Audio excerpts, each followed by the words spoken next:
Welcome back to the channel. If you are headed to Iceland, stay tuned. We're sharing our 1-week itinerary with you.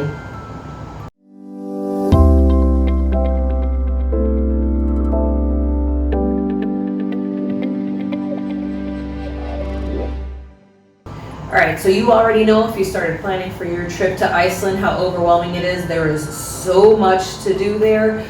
So how do you go about kind of narrowing that down a little bit for 1 week there without killing yourself? You have to make a decision first of all, and that's the most important decision you'll make, which is, are we going to base out of one location, or are we going to do a route that goes around the island or around the southern part of the island?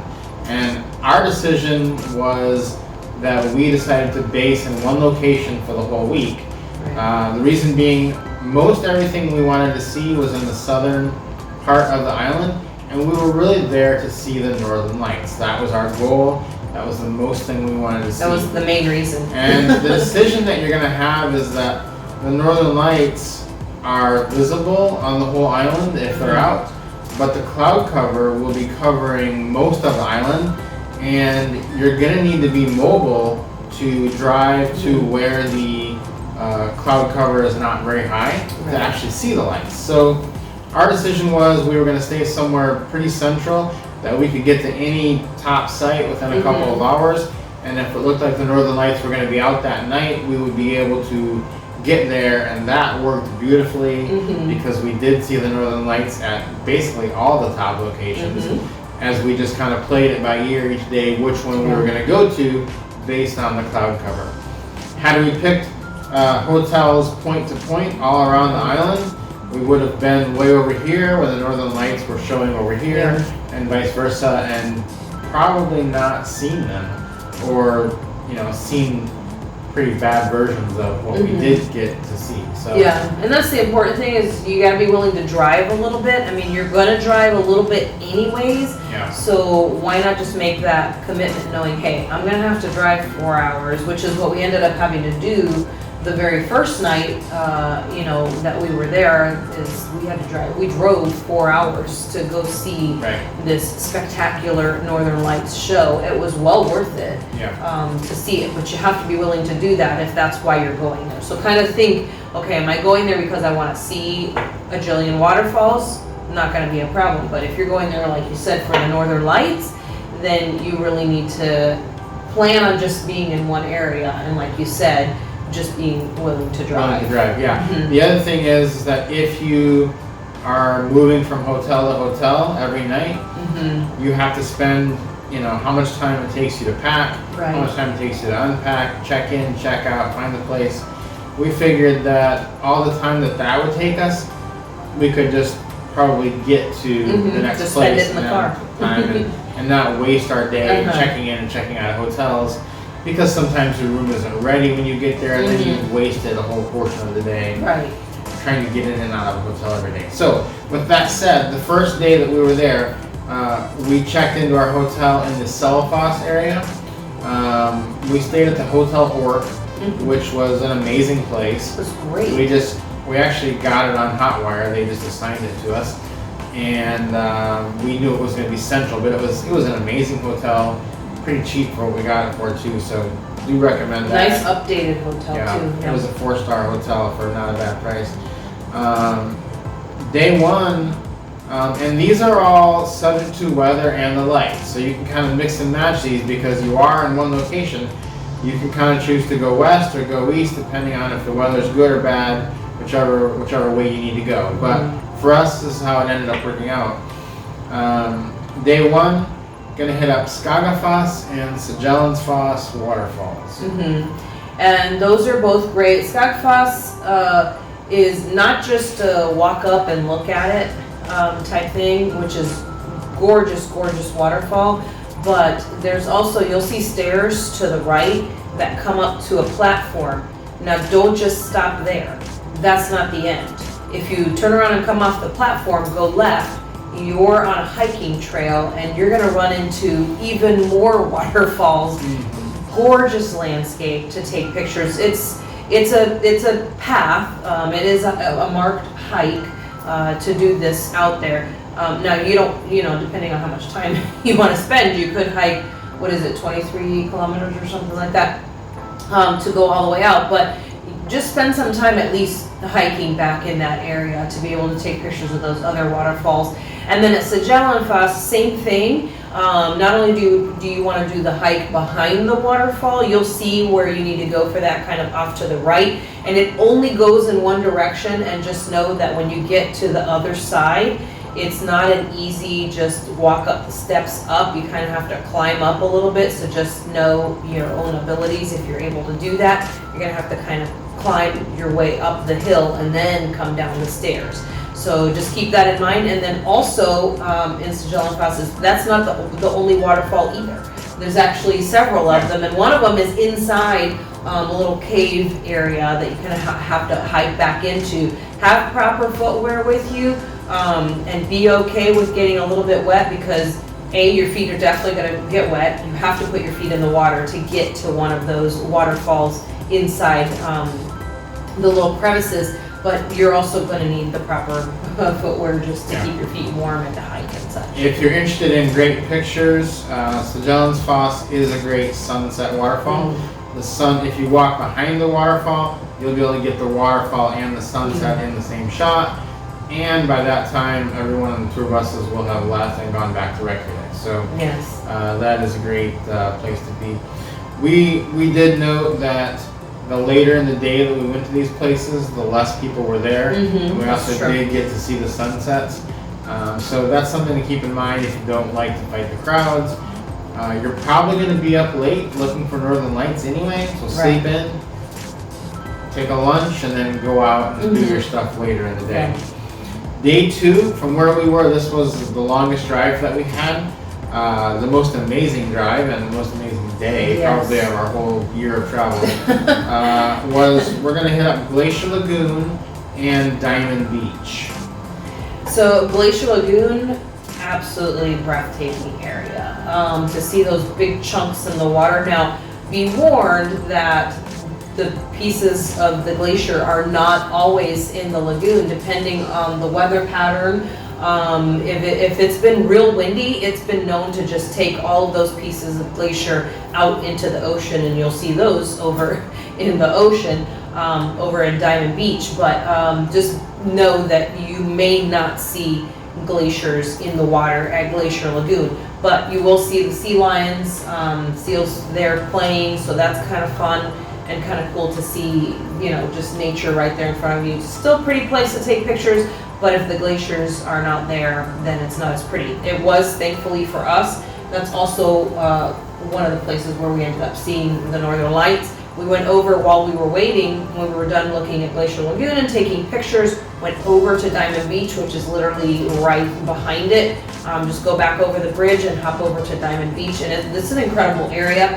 It's volcano sand, so it's black from the volcano, the black sand, and the diamonds essentially is like the ice, and they've been ground up by the waves and the water, and they end up on the shore, and you see all these what look like pieces of diamonds, some of them huge pieces, little pieces, and they all have these very interesting shapes. Absolutely incredible place to walk along the beach. There's a big parking area there. You could walk from Glacier Lagoon, but in Iceland the weather is so funky that you may just want to drive over the bridge and be able to park and have your car nearby, right? Yeah, I would drive. Yeah.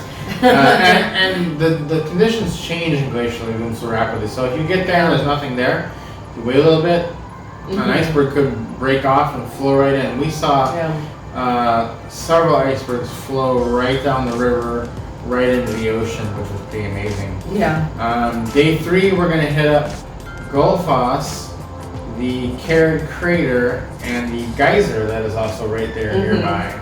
Yeah, and these are easy breezy really, because they're all on the same road. So, depending on, so the crater is first, so it just depends on if you want to start at the end and work your way back, or start at the beginning and work your way down. So the crater is the first one you'll come to. Keep in mind the crater is on private property, and they do charge to park. and they don't charge the park, they charge to get into the property. And they do have it roped off, and they do have it marked, and they've got some steps that they've put in. So the money goes towards the upkeep of the area, and with all of the tourists coming in. So that's a good place. And then from the crater, you're gonna go right to the geyser. And the geyser, you have to pay for the parking, but it's free to go see the geyser. So that's that one. And then from there, the last stop is gonna be Gullfoss, and it's the most breathtaking waterfall. It's crazy. It's, several tiers, and they're turned in different directions.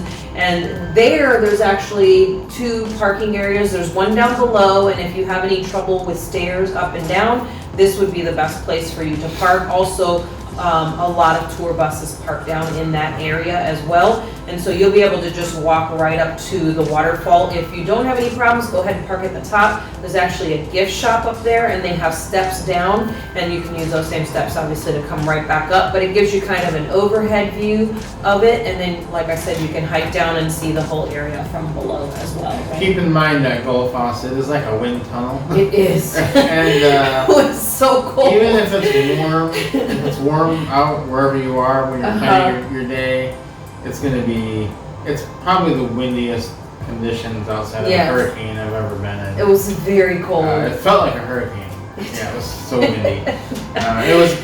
You couldn't keep a tripod standing. It was almost impossible. It was really to wild. Get the camera out. Yeah. Day 4, we're gonna hit up Vic Beach.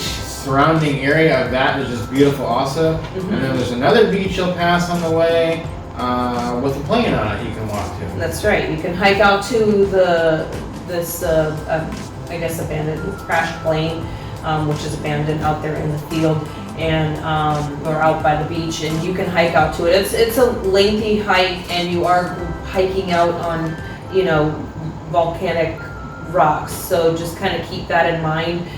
You're looking at several, couple hours investment, few hours investment into going to see the plane. So just kind of decide if that's something you want to see or not. Big Beach is a very short hike from just the parking area. So you don't really have to go too far to see what you want to see in that area. So just kind of pick and choose, and like you said, there's lots to see. The beach is a good place to fly your drone if you want to do that type of thing. Mm-hmm. That'd be a good place to do it. Now we've also got a day built in here. We're only going to cover 6 days because you need to leave at least 1 day free to just be open to going somewhere for the Northern Lights. And you're going to want to stay out really late that night and sleep in the next day. So understand that in this itinerary there is 1 free day for just chasing the Northern Lights. But the next day we're going to head over to the Kirkjufell Falls and the peninsula that it's on. Now it is way over to the east and a little bit north of Reykjavik, so it's a little bit of a hike to get over there. Right. But the whole peninsula is beautiful. The waterfall is beautiful. It's going to take up most of your day just to get there and get back. But it is worth the drive out there to see and to see the beautiful peninsula that surrounds it.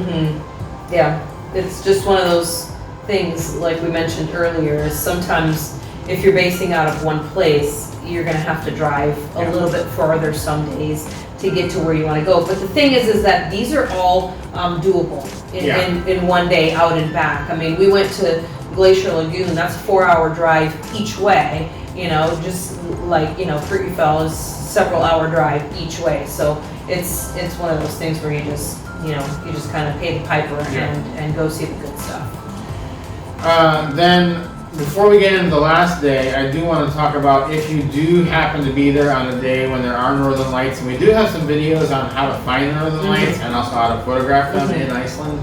So make sure if you're interested in that, watch those videos.